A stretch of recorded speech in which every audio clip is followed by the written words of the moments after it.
Pessoal, dando continuidade ao vídeo anterior, a gente vai para o artigo 13º. A assistência técnica referida no artigo 2º dessa lei abrangerá ações que visem, entre outros fins. Então, lá no comecinho do vídeo, né, que a gente fala do artigo 2º, as ações que a assistência técnica vai auxiliar é ao quê? 1. Ao aprimoramento da eficiência alocativa das redes, né? Que acho que se relaciona com prédio, com aquisição de materiais, onde vai, né, se disponibilizar essas salas de tempo integral. O 2. A reorientação curricular para a educação de tempo integral, né, educação integral. E aqui no caso, não é nem a educação de tempo integral, né? Porque ela já vai ser de tempo integral. Então, aqui no caso, é a reorientação curricular para a educação integral. O que se pretende com essa proposta, né? Agregar o currículo, né, que a gente já conhece, junto com as novas demandas da educação, que seja na área artística, né, e entre outras, né, que vai atender essa educação integral. O 3, a diversificação de materiais pedagógicos. E o 4 é a criação de indicadores de avaliação contínua, avaliação desse todo esse processo, né, da escola de tempo integral. Artigo 14º. O inciso 4 do caput do artigo 2º da Lei 11.273 passa a vigorar com a seguinte redação. Então, vamos lá relembrar qual é essa Lei 11.273. Ela é aquela que autoriza a concessão de bolsa de estudo de pesquisa a participantes de programas de formação inicial e continuada de professores para a educação básica. Então, como que vai acontecer isso? Artigo 2º, ó, alteração da redação, né? Até o valor de R$ 1.200 mensais para participantes de projetos de pesquisa, de desenvolvimento de metodologias educacionais na área de formação inicial e continuada de professores de educação básica, exigida a formação mínima em nível superior e experiência de 3 anos no magistério. Então, aqui a gente tem que se ater ao valor, né? Quanto vai receber um profissional que trabalhe que participe desses projetos de pesquisa e desenvolvimento de metodologia? Até R$ 1.200. É isso que a gente tem que saber, né? Aí o artigo 15º da Lei 13.415 vai passar a vigorar com as seguintes alterações. Qual que é mesmo a Lei 13.415? É a legislação que trata do Fundeb, da CLT e do fomento às escolas de tempo integral. Aqui mais voltado para a educação, essa questão do CLT, tá? Então lá, vai passar a vigorar as seguintes alterações. O artigo 14, né, que se mantém como ele está. O parágrafo 3º, ele vai ser assim agora, ó.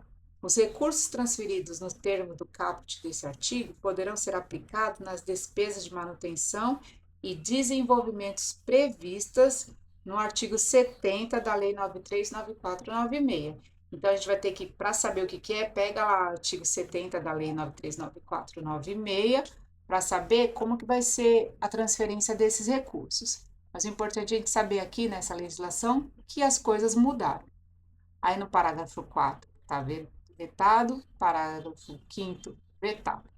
O artigo 17 ele se mantém como está, parágrafo 1º se mantém como está, parágrafo 2º. Ficam os estados e o Distrito Federal autorizados a realizar a execução descentralizada dos recursos financeiros recebidos em decorrência do disposto nessa lei, por meio de repasses às unidades escolares. Então, assim, os estados e o Distrito Federal que vão receber essa verba, eles podem realizar a execução descentralizada dos recursos financeiros, tá? Então, acho que cada distrito, cada estado vai se organizar para definir qual vai ser a melhor forma desses repasses. Artigo 16º. A Lei 14.172 passa a vigorar com as seguintes alterações. Vamos lá lembrar qual que é a Lei 14.172.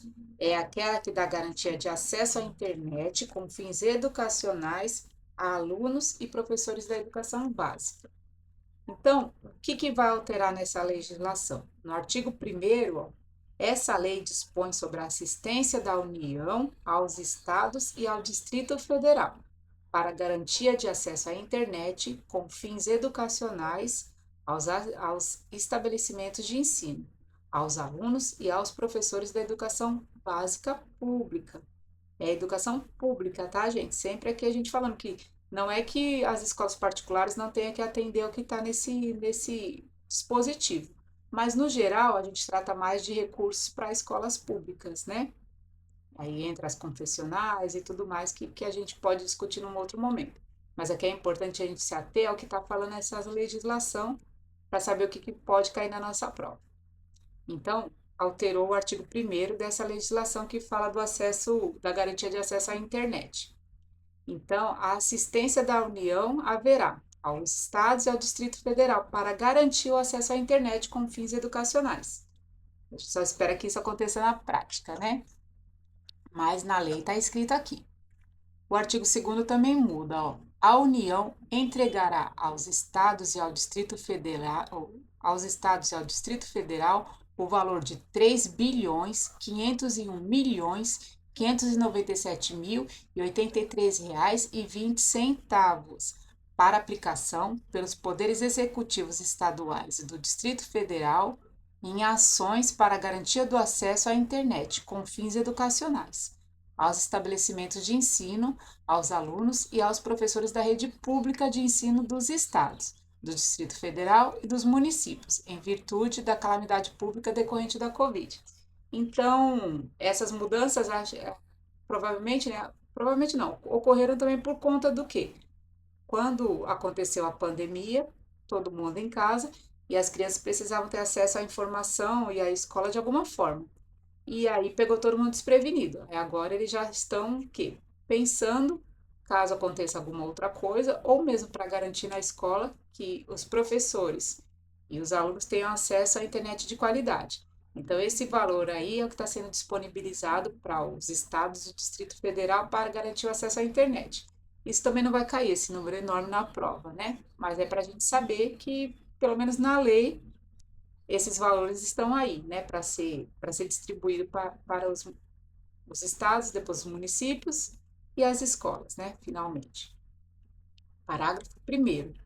Serão prioritariamente atendidos pelas ações de que trata o caput desse artigo os estabelecimentos de ensino com alunos pertencentes às famílias inscritas no Cadastro Único para Programas Sociais do Governo Federal e os localizados nas comunidades indígenas e quilombolas.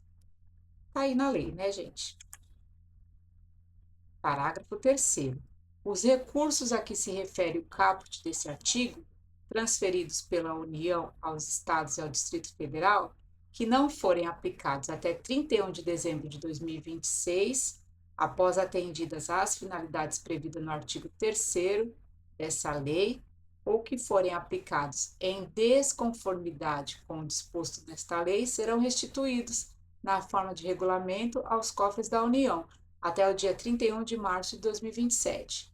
Então, esses recursos que vão ser transferidos, né, da União para os estados e Distrito Federal, devem ser aplicados e os municípios e os estados, eles devem se organizar para essa verba que receberam para atender, né, esses recursos de internet de qualidade nas escolas, tem que adequar essa rede de internet no município, nas escolas, até o dia 31 de dezembro de 2026.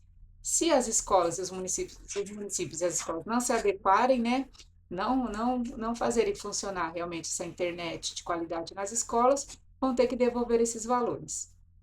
Artigo 3º. Os recursos que trata o artigo 2º dessa lei deverão atender às seguintes finalidades. Então, lá naquela lei que fala do acesso à internet ainda, tá, gente?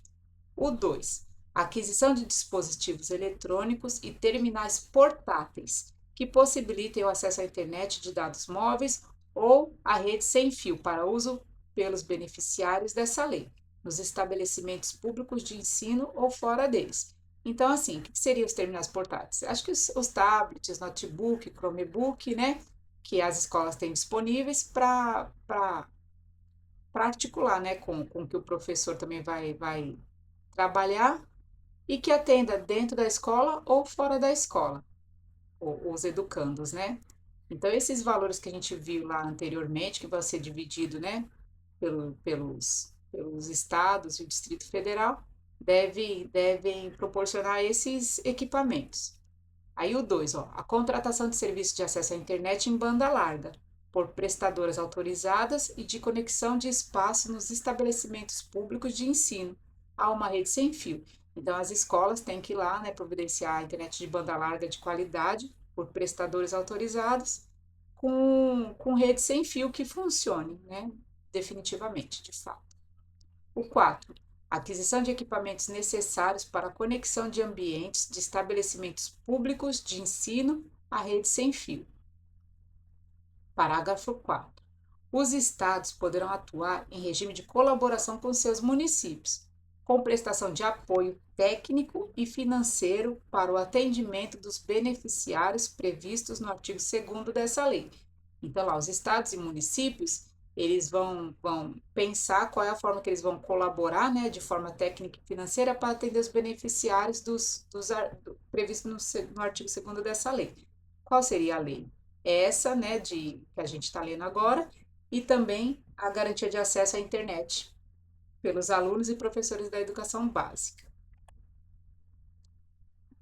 O parágrafo 6 fica revogado. O artigo 6A da legislação que fala do acesso à internet ainda, tá, gente? Os planos de ação referente aos recursos que trata essa lei, repassados e não executados pelos estados e pelo Distrito Federal, incluindo os rendimentos financeiros, deverão ser repactuados com o Fundo Nacional de Desenvolvimento da Educação, para adequação nos termos do artigo 2º e 3º dessa lei, considerada as necessidades dos municípios daqueles estados. Então, os planos de ação devem ser repassados. Como que o plano de ação seria como que o município e o estado vão se organizar, né, para atender o que está pedindo na legislação. Parágrafo único. Os termos da repactuação referida no caput desse artigo serão previamente analisados pelo Ministério da Educação e pelo FNDE. Artigo 17. Revoga-se o artigo ou revoga-se parágrafo 6º do artigo 3º da Lei 14.172.